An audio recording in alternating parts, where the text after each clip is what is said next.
à tous, c'est de nouveau Violette et on va parler des nouvelles possibilités de carrière produit. On a une très belle table ronde avec pas mal de monde. Je vous propose de vous présenter chacun. Qu'en dites-vous vu que vous êtes nombreux? Sébastien, tu veux commencer? En 10 secondes, rapidement. Sébastien Levaillant, VP Product Management chez Payfit. Très bien. Allez Benjamin, tu peux le faire. Benjamin Joly, CPO d'EasyWare. Ok, super. Charlotte de Borgard, directrice Product Ops chez Doctolib. Simon Berger-Perrin, Chief Experience Officer chez The Sandbox. Amandine Aguich, Lead UX Writer chez Sendinblue. Ok, vous avez été extrêmement rapide, je ne m'attendais pas du tout à ça en fait. Mais super. L'objet de la table ronde, en fait, c'est de découvrir les nouveaux postes. Il y a plein de nouveaux termes qu'on voit émerger, Product Builder, Product Ops, Content Ops, CXO. Donc moi, j'ai envie de demander, je me tourne vers Simon en premier. Est-ce que tu peux nous dire ce que c'est que CXO? Alors CXO, c'est une sorte de CPO déguisé. En gros, on s'occupe du produit, mais avec un focus user experience très fort. Chez The Sandbox, on doit éduquer notre marché et nos utilisateurs qui vont rentrer dans le métaverse, dans le gaming, dans le Web3 avec des crypto-wallets. Donc il y a tout un travail de s'assurer que le produit est vraiment simple d'utilisation, et explicatif à lui tout seul et facile d'utilisation. Trop bien. Est-ce que vous, dans vos entreprises respectives, vous avez des CXO ou pas? Non? Ok. Chez Payfit, on a une structure classique avec un CPO, CTO et une organisation par chapter ensuite, donc Product Management, Product Design et ingénierie. Mais effectivement, sur le marché des Chief Experience Officers, on commence à en voir pas mal avec l'ambition de réconcilier la dimension Product Management, Product Design et des fois aussi la notion de service. Ouais. Voilà. Et tu arrives sur les sujets de service design, tout ça. Donc, En effet, j'ai pas le côté support, mais le CXO peut aller c'est toute la boucle du lifetime value du user, de son arrivée sur le service et le support derrière, ce que j'ai pas dans mon rôle à moi. Ok, Charlotte, par rapport au Product Ops, je me permets, est-ce que tu peux nous expliquer aux personnes qui nous regardent, poser vos questions sur le chat, aux personnes qui ne savent même pas ce que c'est le Product Management, imaginons, Product Ops, comment on explique cela? Ça fait partie des challenges de ces nouveaux métiers justement. Product Ops, pour être assez simple, c'est une fonction qui est assez récente et qui est généralement dans des entreprises qui grossissent assez rapidement pour accompagner la croissance des équipes produits. Donc chez Doctolib concrètement, ça veut dire supporter la partie process, outils, donc faire en sorte que nos outils, nos process scale avec l'organisation et la croissance des équipes.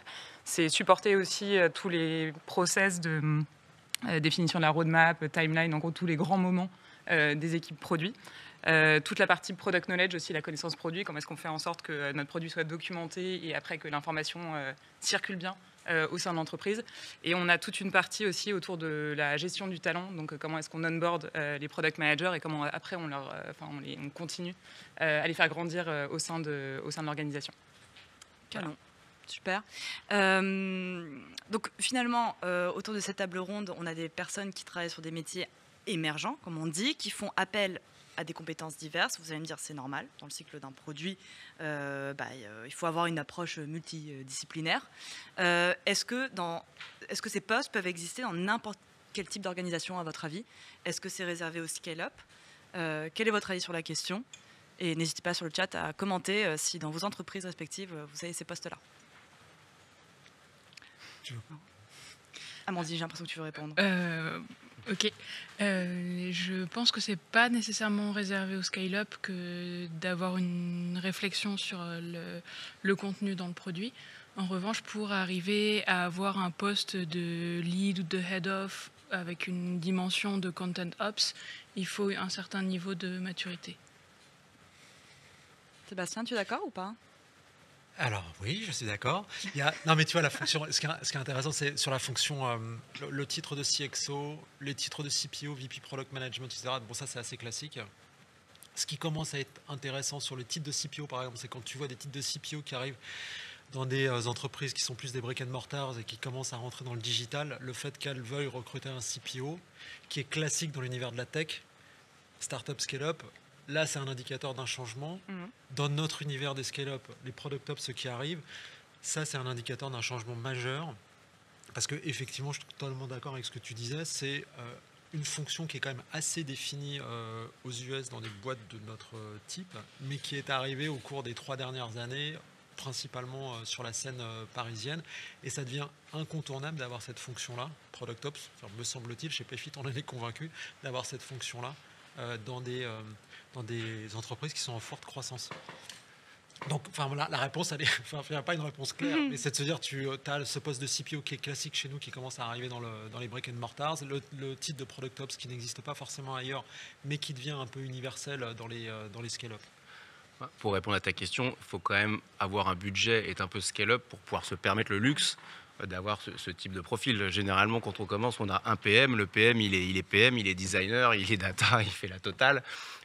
Et au bout d'un moment, on se permet de rajouter ça. Le rêve pour n'importe quel head of product, c'est de pouvoir directement avoir la totale. Mais je pense que dans une structure, on grossit avec le budget qu'on nous donne. Et donc, ces profils-là arrivent un peu plus tard. Ouais, et puis tu n'as peut-être pas besoin aussi au début, quand tu te lances, d'avoir des profils transverses qui vont soutenir la croissance de l'organisation. Tu cherches d'abord à avoir ton premier PM et avoir quelque chose qui tient la route avant de te dire que tu vas scaler tes process, scaler tes outils et scaler ton organisation. Sur les ops, mais sur le writer, on pourrait imaginer, c'est immédiat le besoin, comme tu disais.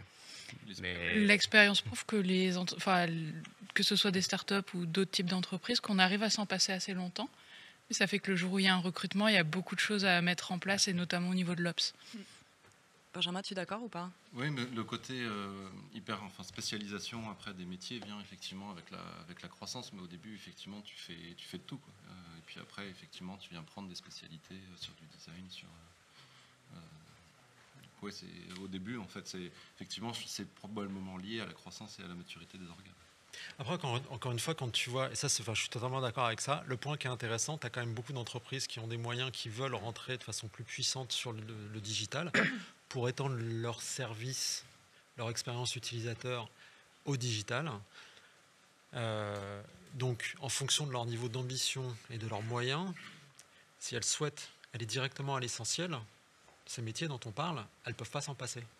Elles sont pas obligées de passer par les étapes que l'on a connues, qui étaient de se dire, ton premier poste de PM, il y a 10 ans, on en parlait tout à l'heure, tu faisais tes maquettes sur Balsamiq ou je sais pas trop quoi, tu faisais un peu de QA, oui, tu pourrais continuer à fonctionner à l'économie. La réalité, si tes ambitions sont élevées, si tes moyens sont élevés, en fait, le truc est, on a le blueprint d'une organisation produit qui fonctionne.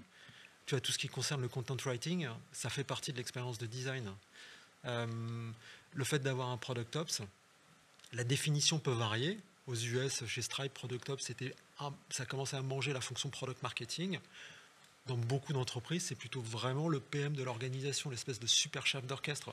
En fait, si tu as une organisation qui va scaler, tu peux t'équiper directement de Product Ops. Okay. Mais il faut avoir des moyens et des ambitions. Exactement. Maintenant, parlons franchement, est-ce que quand vous racontez à vos copains, à vos familles ce que vous faites, est-ce qu'ils comprennent? Mais déjà, moi, Product Manager, ils ne comprenaient pas, donc Product Ops, je pense qu'on rajoute un niveau de complexité. Mais après, c'est amusant parce que c'est pas... Quand tu réfléchis un peu au métier, que tu compares à des entreprises un peu plus traditionnelles, de grandes conso et tout, tu peux trouver des équivalents tu vois, dans le marketing, dans le business développement, etc. Mais il faut réussir à trouver la bonne traduction pour que ça soit compréhensible. Bien sûr. Simon, ils comprennent ou pas? Oui, je leur explique que je suis je me mets à la place du client et que je fais tout pour rendre mon client, donc moi-même, satisfait du produit, et que je définis en gros ce que je vais donner au client. Voilà, et que je travaille évidemment en binôme avec une équipe tech généralement, parce qu'on travaille souvent avec la tech dans nos produits à nous, pour livrer le client d'un produit fabuleux. Voilà ce que je dois dire à ma grand-mère, je pense. Je suis bilingue geek. C'est-à-dire qu'en fait, tu arrives à parler deux langues, le business et la tech. Donc tu traduis en fait ce rôle d'interprète. C'est un peu comme ça que j'essaye de vulgariser, parce que c'est effectivement, on peut faire toujours des analogies, mais après le logiciel, c'est quand même bien particulier. Mais traducteur. Après, ça dépend à qui tu parles. Enfin, franchement, ça fait 20 ans que je suis là-dedans. Toujours pris pour la famille, pour l'informaticien de service. Voilà. On te demande de résoudre les problèmes de Wi-Fi ou pas? Ouais. Et en fait, pour une certaine partie de la population, je m'en fous complètement que ce soit compris ce que je fais. Et notamment ma famille. Il y a certaines personnes qu'elles comprennent fondamentalement ce que c'est le job de product manager. Peu importe, quoi. Franchement, peu importe. Par contre, ce qui compte, On en parlait tout à l'heure sur la session low-code, no-code. Ce qui compte, par contre, c'est que la génération, les plus jeunes, très tôt, comprennent ce que sont ces métiers. Ce que Simon fait, Web3, Metaverse, c'est quand même intéressant, pas obligatoire, mais intéressant de s'y intéresser. Et là, ces personnes-là, elles doivent comprendre. Elles doivent comprendre parce qu'en fait, c'est des métiers, ces nouveaux métiers, on parlait de Product Ops, Content Writer, c'est low-code développeur, c'est des métiers qui permettent quand même je trouve, de sécuriser un contrat social quelque part. Tu as beaucoup de gens qui ne pouvaient pas rentrer dans l'univers de la tech parce qu'il fallait un diplôme d'ingénieur, parce qu'il fallait avoir une expérience de product manager, parce qu'il fallait avoir un diplôme de product designer. Tu as des métiers sur lesquels tu peux rentrer en ayant fait une formation plus littéraire, sciences humaines, sciences sociales, on parle de Customer Success Manager aussi, enfin, on ne parle pas là, mais tu peux parler de Customer Success Manager. Et en fait, c'est des super accélérateurs de carrière, c'est une source de diversité dans l'univers de la tech. Et donc, du coup, que ma grand-mère comprenne ce que je fais, paix à son âme, j'aurais bien aimé, mais peu importe finalement. Par contre, ce qui compte, c'est que les plus jeunes comprennent réellement. Très clair. Ça me fait penser à une question qui est d'ailleurs en lien avec une des questions du chat, où en fait, comment du coup on va se former sur ces... C'est pas des nouveaux métiers, c'est des métiers qui en fait existaient depuis toujours, mais c'est juste qu'ils sont peut-être un peu plus travaillés, ils ont une appellation et on leur donne une position plus importante qui est au sein des entreprises. Mais du coup, comment est-ce qu'on va se former dans ce cas? Comment atteindre ces postes-là? Et c'est la question finalement de Faden J. Comment passer par exemple de product manager vers l'un de ces métiers? Est-ce que c'est l'expérience, un mentor, un vécu dans une entreprise, la chance de pouvoir accéder à ce poste, ou est-ce qu'il y a des formations sur ça? Comment vous voyez la chose? Oui, il y a des formations sur des plateformes d'e-learning. Tu as de plus en plus de formations sur le product management. Je crois qu'il y a des écoles maintenant aussi qui ont des cursus de product management. Et puis après, on en parlait sur l'autre talk, c'est la partie curiosité, appétit intellectuel que tu vas avoir, que tu vas aller creuser. Carrément, mais si par exemple je veux devenir product builder, je suis product manager, je veux devenir product builder. Chez Payfit, par exemple, product builder, on a des product builders. Vas-y, c'est pas ça. C'est quoi product builder? Non mais le truc, enfin tu vois, si je peux me permettre, juste product manager, c'est quoi? Il y a des formations. Tu peux déjà commencer dès maintenant, tu as des modules, souvent dans des écoles de commerce, où tu peux commencer à te former au product management. Il y a des bootcamps qui existent, soit Maestro, Noé. Tu es formé en quelques semaines et nous, on récupère des product managers qui sont très efficaces pour le job. Product Ops, je pense que en fait, si tu bosses pas chez Doctolib, chez Payfit et chez quelques boîtes, tu peux pas réellement apprendre ce métier-là. Alors je dis elle, parce que voilà, il y a quand même beaucoup de femmes chez Product Ops, mais c'est un métier qui est en train de se construire. Elles sont en train de construire tout ce corpus méthodologique là-dessus. Donc il y a quelques métiers qui sont quand même bien identifiés. Tu peux avoir de la formation. D'autres, c'est juste les circonstances qui font que tu vas pouvoir l'apprendre. Product Ops, c'est le meilleur exemple. Product Builder, c'est un terme qu'on utilise. Milan aussi, chez Uncode, l'utilise. Où là, en fait, tu es l'étape d'après. Au lieu d'avoir Product Manager, Designer, Développeur pour faire un produit digital, c'est un peu one size fits all. Tu as une personne qui incarne ces trois rôles-là. Pas avec la même profondeur de compétences, mais avec beaucoup plus de vélocité, en s'appuyant sur une plateforme low-code. Et là, nous, les gens qui sont devenus Product Builder chez Payfit, ils sont devenus Product Builder en étant chez Payfit. On les a formés à une plateforme, tout ça.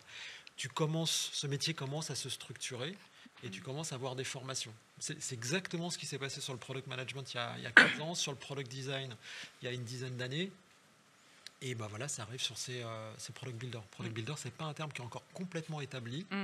Tu parles de Citizen Developer, de Low-Code Developer. Nous, on a appelé ça Product Builder, mais il y a encore un débat sur le sujet. Donc, ça veut dire que le métier est encore un peu frais. Mais du coup, je pense que tu as une super opportunité pour tous les gens qui veulent rentrer dans ces types de métiers qui sont encore en cours de construction. Comme c'est pas encore des voies très tracées, il n'y a pas encore de snobisme du Product Ops ou de ces nouvelles fonctions. Tu peux si tu vois une offre de Product Ops ou autre, faut pas se bloquer s'il y a l'appétence et s'il y a l'envie justement d'apprendre et d'expérimenter ça. On cherche des profils, c'est compliqué à trouver parce que ça se structure encore, on est encore en train de définir les fonctions. Donc c'est, je pense, un moment super pour tous les gens qui veulent bouger de PM à Product Ops ou d'autres fonctions à Content Ops aussi, je pense. Ok, justement, parfaite transition, Charlotte. Pour préparer la table ronde, donc j'ai forcément regardé, je me suis renseignée sur toutes les définitions des postes sur lesquels on allait parler. Et il y en a un, Content Ops, où en français, il n'y avait pas de définition. Ça n'existait pas. Je n'ai que trouvé une définition en anglais. Je me suis dit, ok, on doit avoir un sacré retard sur le sujet. Est-ce que quelqu'un peut me dire ce que c'est ? Alors, déjà, je suis pas sûre qu'on a un gros retard sur le sujet. On a peut-être un retard sur la mise en place d'une définition nette, mais ça ne veut pas dire que le métier n'existe pas. De même que, en fait, la position du UX-writer, qu'on appelle aujourd'hui content designer bien souvent, elle est antérieure au nom. Moi, j'ai commencé à faire ça avant de savoir comment ça s'appelait. La plupart des personnes de ma génération ont la même expérience. Le Content Ops, c'est un peu l'évolution Pokémon suivante par rapport au Content Designer, où en fait, tu vas t'intéresser davantage au process, à la création d'un Content et Design System, aux outils qui peuvent accompagner des Content Designers. Ok. Quelqu'un veut rajouter quelque chose sur cette partie-là ? Je te vois sourire, Sébastien. Non, mais parce que c'est... non, mais je trouve ça... Enfin, en fait, je trouve ça fascinant de faire un produit digital. On se disait à la base, il fallait juste des développeurs pour faire un produit digital. Et en fait, tu vois effectivement que quand tu veux... Tu vois, sur le design, c'est pas que de l'UX et de l'UI, c'est des mots aussi. Et c'est un métier qui est en fait vieux comme le monde, savoir comment t'adresser à des personnes, savoir bien nommer les choses.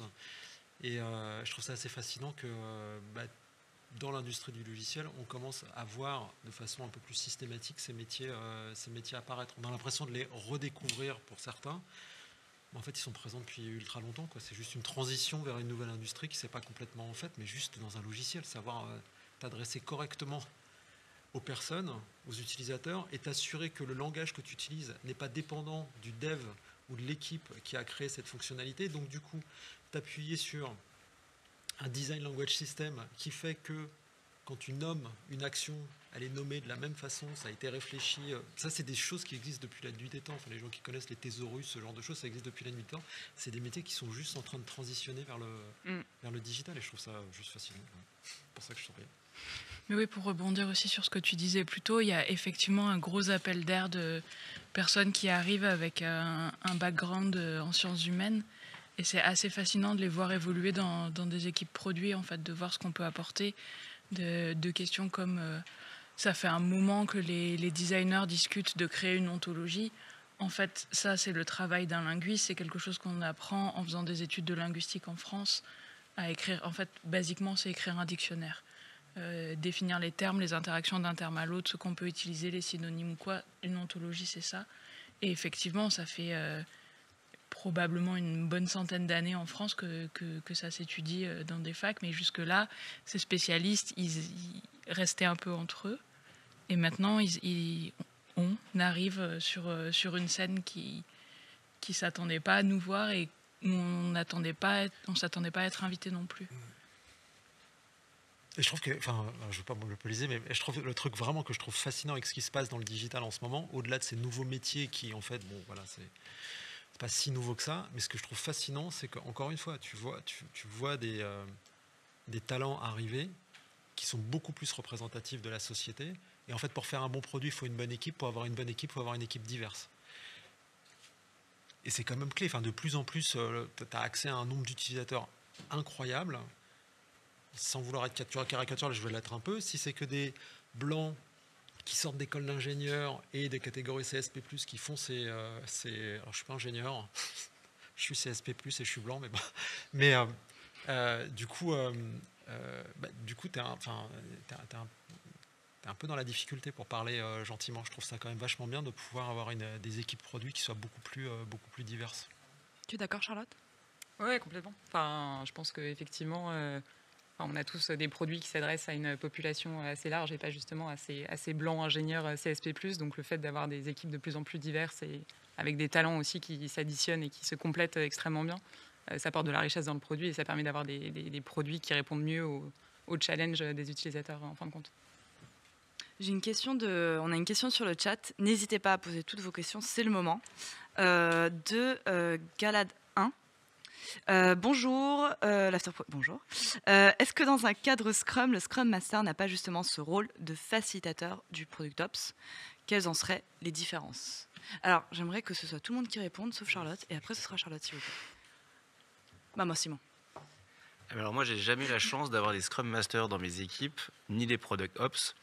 Donc j'ai toujours assisté à cette guéguerre de qui motive. Okay. Bon terme. Et donc généralement, mes équipes me disent, plutôt Product, j'en ai un peu marre de passer mes journées à m'assurer que le back-end est connecté avec le front-end, etc. Et le lead tech qui dit qu'il s'en occupe pas trop non plus. Bon. Donc ma mission a toujours été de dire, malheureusement, toi, product manager, c'est toi qui représente le client, c'est toi qui es le plus impatient que ça soit en ligne. Donc, tu fais tout ce que tu peux pour que ça aille en ligne, donc tu t'en occupes s'il n'y a personne pour s'en occuper. Maintenant, j'ai toujours rêvé de simplifier la tâche des product managers et d'avoir le luxe, un jour, de pouvoir avoir des product ops ou des scrum masters pour s'assurer que tout dépile bien jusqu'à la delivery. Du coup, est-ce que tu es en train de dire qu'ils sont au même niveau? J'en ai aucune idée parce que j'ai justement jamais eu à gérer ce genre de... Voilà, mais alors là... Benjamin, t'en penses quoi, toi? Je connais pas beaucoup la fonction Product Ops. Après, il y a aussi des termes qui viennent de l'agilité, d'un manifeste qui est plus une méthode qu'autre chose. Enfin, et donc, est-ce que c'est pas une évolution? Je n'ai pas le droit de répondre. Et voilà, est-ce que c'est pas aussi des appellations, une mutation du métier de Scrum qui, au même titre que le product. Je sais, mais là, il faut un peu de. Je vais pas terminer ce live. En tout cas, ça sonne mieux. C'est ça. Et voilà, je me pose la question de la mutation. Charlotte, dis-nous ce que toi t'en penses. Non, mais en fait, après, encore une fois, il y a autant de moutures de Product Ops aujourd'hui que de boîtes qui ont implémenté, qui ont des équipes Product Ops. Chez Doctolib, en tout cas, et je crois que c'est le même cas chez Payfit, c'est des métiers qui sont complètement différents. Le Scrum Master a ce rôle un peu de facilitateur au sein d'un projet, donc est vraiment intégré au sein d'une feature team et suit un peu la cadence d'un projet. Là où Product Ops a plus un rôle de facilitateur de l'organisation et vraiment... mes équipes ne sont pas dans le quotidien des projets avec des feature teams intégrés au sein des équipes produits et de la delivery. On est plus là pour construire un cadre qui permet à tout le monde d'opérer de la façon la plus efficace, mais on n'est pas du tout dans la delivery. Voilà, Simon. Donc, en tout cas, chez Doctolib, ce n'est pas la même chose. Ça marche. Tout le monde est d'accord ou pas Ah ouais, moi je suis très d'accord. Non, mais je suis très, très d'accord, ça n'a juste rien à voir comme métier. Scrum, ça vient effectivement de l'agilité. Scrum Master, tu es embarqué dans des feature teams, tu animes les sprint planning, tu es focus sur cette équipe. L'objectif, c'est de lever tous les obstacles pour cette équipe. C'est très delivery. Product Ops, tu es beaucoup plus en amont, beaucoup plus en aval.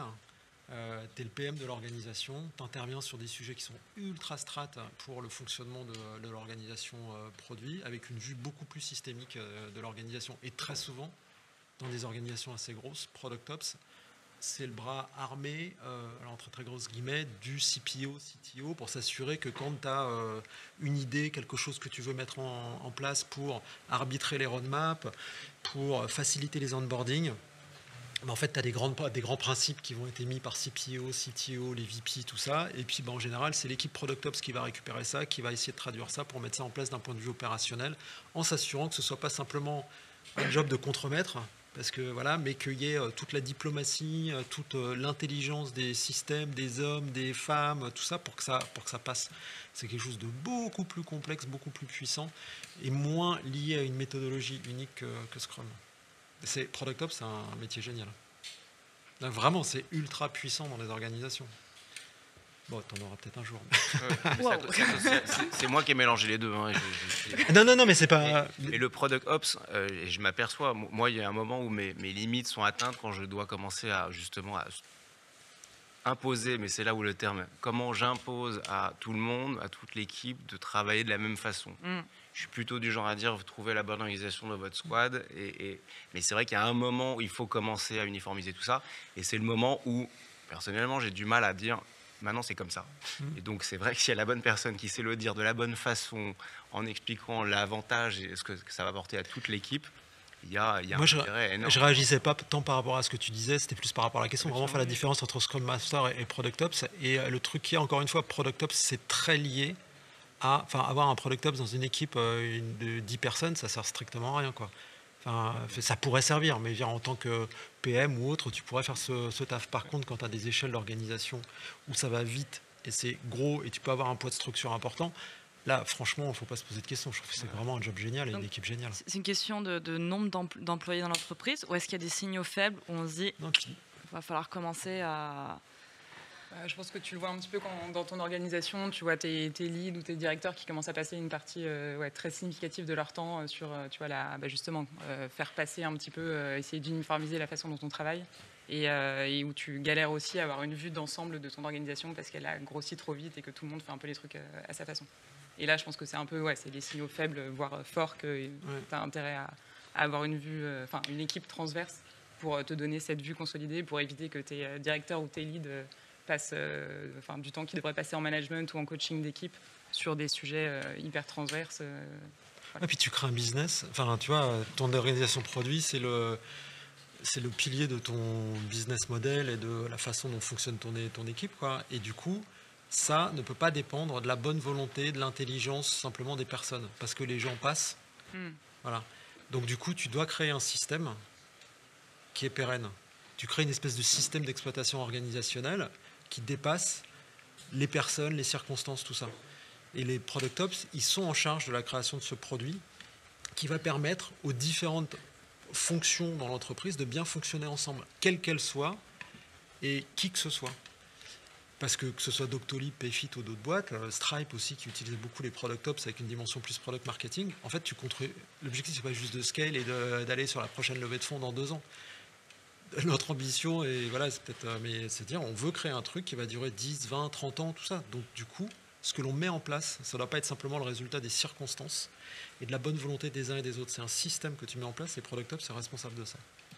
Pour compléter un peu ce que disait Charlotte sur la question des signaux faibles ou forts, j'ai remarqué souvent que l'introduction d'une nouvelle équipe au sein de l'entité UX Design met à jour des frictions et nécessite de les régler.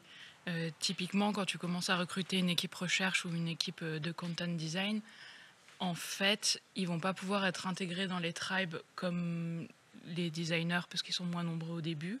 Donc, ils vont se retrouver souvent à se répartir sur plusieurs tribes. Et en fait, si à ce moment-là, on se rend compte que les tribes, parce qu'on les a laissés évoluer, et c'est bien normal au début, et chercher leurs moyens de travailler, une personne ne va pas pouvoir bosser avec 3 ou 4 tribes qui bossent de manière complètement différente. C'est pas possible de mettre un researcher ou un UX writer dans cette situation-là. Là, ça appelle une conduite de changement, enfin on l'appelle comme on veut, mais en tout cas une forme d'harmonisation. Simon, tu m'as l'air d'accord? Tu acquiesces beaucoup? Oui, non, mais totalement d'accord. Vous êtes combien dans ta boîte? On est 300 et en produit tech, on est 150. Pas de Product Ops? Non. Ok. Avant ce soir. Exactement. C'est encore l'apéro pour te convaincre. On a une question de Faten, du coup, qui pose la question comment faire pour qu'il n'y ait pas d'interférence entre tous ces nouveaux rôles et ceux du product manager. Nous, c'est un type de projet du coup, sur lesquels on bosse beaucoup côté Product Ops. C'est justement redéfinir un petit peu la façon dont les product managers ou les feature teams travaillent avec ces nouveaux rôles. Donc typiquement, il y a 1 an et demi, on a eu l'introduction de la fonction product marketing au sein de Doctolib.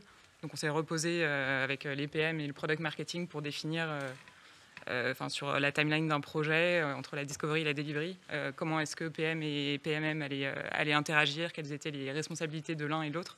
Et c'est vraiment le type de projet sur lesquels on travaille côté Product Ops. On l'a fait avec aussi les product data, avec le design aussi, pour se réasseoir et voir quelle était la valeur ajoutée de chacune des fonctions et comment est-ce qu'on pouvait vraiment travailler ensemble de la façon la plus intelligente pour avoir le plus de synergie entre les compétences. Mais c'est vrai que ça demande une agilité permanente et redéfinir aussi avec l'arrivée de nouveaux profils à chaque fois, de redéfinir ce que chacun fait. Bien sûr. Benjamin, chez les Ivoires, il y a des postes qui se... Il n'y a pas assez de monde pour ce qu'on a à faire, donc effectivement on n'a pas encore ce luxe de se marcher dessus, bien au contraire. Donc non, je ne suis pas encore dans ces problématiques-là. De définition de scope, vraiment. Je pense que chacun déjà avec son produit Finalement, tant mieux. Comme ça, on commence bien de zéro. Oui, non, ça là-dessus, c'est toujours après ce rôle entre le chef de projet qui est sur le delivery. Je pense qu'il y a un autre point qui est important aussi sur ces éléments-là, notamment quand tu viens quand tu as une culture start-up où tu as l'envie tu as un peu bouffé le monde, tu as envie de tout faire, toujours dépasser, de donner le plus de toi-même, tout ça. Il y a un peu PayFit, c'est à 6 ans, mais il y a encore beaucoup des payfitters qui sont arrivés au début. Il y a cette envie entrepreneuriale. Et en fait, je pense qu'à un moment, il y a quand même cette nécessité de s'organiser pour ne pas dépendre de quelques personnes simplement. Et donc, ce type, franchement, la fonction Product Ops chez Doctolib, et bon, c'est par hasard, et chez PayFit, c'est vraiment très proche. Et l'autre point, je pense, qui est quand même sur lequel c'est important d'insister, c'est la vision, en fait. Pourquoi est-ce que parce que tu peux avoir en interne des objections sur la fonction de Product Ops, oui, les process, etc. Et en fait, encore une fois, c'est pas quelque chose qui est nouveau. Tu regardes l'exemple de Toyota, tout le système Lean qui a été mis en place. Il y a beaucoup de gens qui se disent Lean, c'est du cost killing, Lean, c'est le Lean Startup, tout ça. Mais en fait, quand tu regardes ce qui a été mis en place chez Toyota, c'est une façon d'envisager le monde pour les gens qui participent à la production de produits chez Toyota et les partenaires. Et c'est un moyen d'innover. Toyota, machine agricole, ils sont passés à l'automobile, ensuite ils sont passés, c'est une des rares marques automobiles qui est rentrée qui a créé une marque premium, Lexus, qui a inventé l'hybride. Donc l'idée c'est de se dire, tu as quand même une vision, tu dois avoir une vision, de dire ces process, cet operating system que tu mets en place, c'est au service de beaucoup plus de liberté au quotidien pour innover, pour vous épanouir dans votre job. Alors après, tu as une phase d'apprentissage, on n'est pas du tout au niveau de ce que Toyota a fait, mais je pense que c'est un élément sur lequel il faut insister aussi pour expliquer aux équipes que ça va avoir du sens pour elles aussi. Trop bien. 2 dernières questions, et après on va devoir avancer, on est très en retard. Question de Chaton Ananagas. Quelle qualité faut-il... Voilà, décidément, Product Ops, ça passionne les foules. Quelle qualité faut-il mettre en avant pour postuler au poste de Product Ops lorsque, jusque-là, nous étions Product Manager? Pas forcément Charlotte, ceci dit, tout le monde, sauf Sébastien, t'as beaucoup trop parlé. Je rigole. Est-ce que quelqu'un va intervenir? J'ai l'impression d'être prof d'école. Je peux commencer du coup et puis après vous Non, mais comme disait Sébastien, c'est un peu le PM de l'organisation, donc il y a quand même pas mal de choses qui se retrouvent avec des compétences qu'on demanderait chez un PM. Nous, ce qu'on regarde chez Doctolib quand on recrute des Product Ops, c'est, je pense qu'il y a, les choses les plus importantes, c'est tout ce qui est project management. Voilà, réussir à parler avec des stakeholders, gérer sa timeline, sa delivery, etc.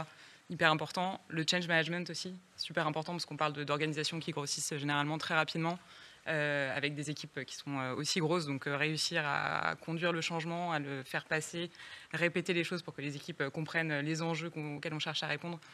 Très important aussi. Et puis le côté agilité, résilience, donc être capable de se remettre en question tous les 6 mois, tous les ans, parce que ce qu'on a mis en place il y a 6 mois ou il y a 1 an n'est pas forcément encore pertinent vu les changements qui opèrent dans l'organe. Très bien. J'enchaîne avec ma 2e question et après on passera à la suite. Ça, c'est une question que je pose moi. Alors, je ne suis pas en train de dire que vos métiers n'existaient pas il y a 10 ans, d'accord ? C'est juste qu'ils sont un peu mieux mis en lumière et les appellations et il y a peut-être plus de valorisation sur le marché et on se rend compte de l'importance du produit en fait pour pouvoir évoluer. Maintenant, quels métiers, à votre avis, apparaîtront dans 10 ans qui n'existent pas ou existent peu aujourd'hui ? Est-ce que vous en voyez certains où vous dites attention, il faut s'y mettre maintenant ? Je me tais. Non, Sébastien, vas-y. Les PM dans le Web 3, non ? Par exemple. On en parlait tout à l'heure. Non, mais c'est vrai. Oui, mais ça, je le mets au même niveau qu'un PM qui avait jamais fait un produit mobile. Il fallait savoir ce qu'on pouvait faire avec du natif. Je pense que c'est plus un skill, limite un hard skill du product manager qu'un métier. C'est-à-dire qu'une fois qu'on saura tous exactement comment marche un smart contract, etc., ça fera partie de nos hard skills et donc on pourra aller postuler pour un métier de PM dans du Web 3. Je ne suis pas sûr que ce soit un nouveau métier, en tout cas en termes de product. Donc j'en ai pas moi en tête. Allez Sébastien, Ouais, allez. J'allais dire sinon moi je vois quelque chose. Vas-y. Une personne formée à accompagner des projets de traduction et de localisation qui mêle à ça une forte pratique et connaissance du design. parce qu'on passe à côté de pas mal de marchés, ou en tout cas on perd en qualité en n'anticipant pas le design. C'est un sujet qui monte en ce moment, le Design Phase Localization. Il y a quelques articles qu'on trouve sur le sujet et je pense que ça va monter en puissance. Sébastien, oh pardon. J'ai peut-être un job. Ah, J'ai peut-être un job. ah. Alors lié au product et à la tech, hein, Simon. Oui. Avec l'arrivée du Web3, je pense qu'il y a un sujet d'interopérabilité qui va se créer. Et donc, je pense potentiellement que dans une équipe produit, il y aura peut-être besoin de la personne qui s'assure que le produit qu'on est en train de créer dans cette boîte va être interopérable avec les autres services ou d'autres univers. Beaucoup de choses qui vont être créées vont se retrouver potentiellement dans un wallet qui sera accessible et partagé à tous les autres services que cette personne va visiter. Et donc, il y a peut-être, dans une équipe produit, à penser interopérabilité et utilité du service en dehors du service lui-même qu'on crée chez nous. Peut-être. Affaire à suivre. Sébastien, en 10 secondes. Product Builder. D'accord, très bien. Non, mais Ok. une fonction qui... Tu as besoin d'aller... Les usages explosent, le nombre d'utilisateurs explose. Les cycles de développement, quand tu as des product managers, des product designers, des développeurs, sont longs, parce qu'en plus, il faut trouver les trois types de métiers, qu'il n'y a pas assez de talents qui sont disponibles. Quand tu t'appuies sur une plateforme low-code, no-code, on s'en fout, et une fonction qui te permet d'avoir des compétences en product management, en product design, en software engineering léger, bah, en fait, tu vas ultra vite. Enfin, il y a des stats qui circulent sur le fait du nombre d'applications qui seront créées et qui sont déjà créées avec des fonctions qui combinent là ce rôle de super chef d'orchestre qu'on appelle product builder, avec des vrais constructeurs de produits et une plateforme, mais c'est déjà le cas, ça explose. On en a 70 chez Payfit et ça va continuer à se développer. Donc c'est pas un métier qui n'existe pas encore, mais c'est un métier dont les gens n'ont pas compris, même les PM de temps en temps, l'impact qu'il va avoir sur la façon de faire du digital, des produits digitaux dans les 10 prochaines années. C'est un métier qui est accessible en plus, enfin un peu à tout le monde, même Grave. financièrement pour des plus petites boîtes qui, un peu comme EasyWare. Je pense que quand on regarde l'histoire d'EasyWare, c'était fait un peu comme ça, sur ce principe de prendre un builder un peu low-code, no-code. Et ce que ça donne aujourd'hui, 13 ans plus tard, Et puis l'idée, c'est vraiment de se dire, en fait, le chemin entre l'idée que tu as, peu importe ce que c'est, même d'un nouveau business, et la rendre réelle, en fait, il s'est vachement réduit. Shopify, c'est un des exemples pour les gens qui veulent faire du e-commerce, mais ça va se faire pour dans plein d'autres secteurs. Donc ce métier-là, c'est une pépite. Eh ben, on verra en 2032, au Choc des Titans 2032, s'il y aura un thème sur les product builders, j'espère en tout cas. Merci en tout cas pour la table ronde. On va passer à la suite maintenant. On va parler des créateurs de contenu. Ils vous disent tout, paraît-il. Ce sera Timothée, Tanguy et Jennifer, notre cofondatrice de l'After Produit. Merci et à tout à l'heure.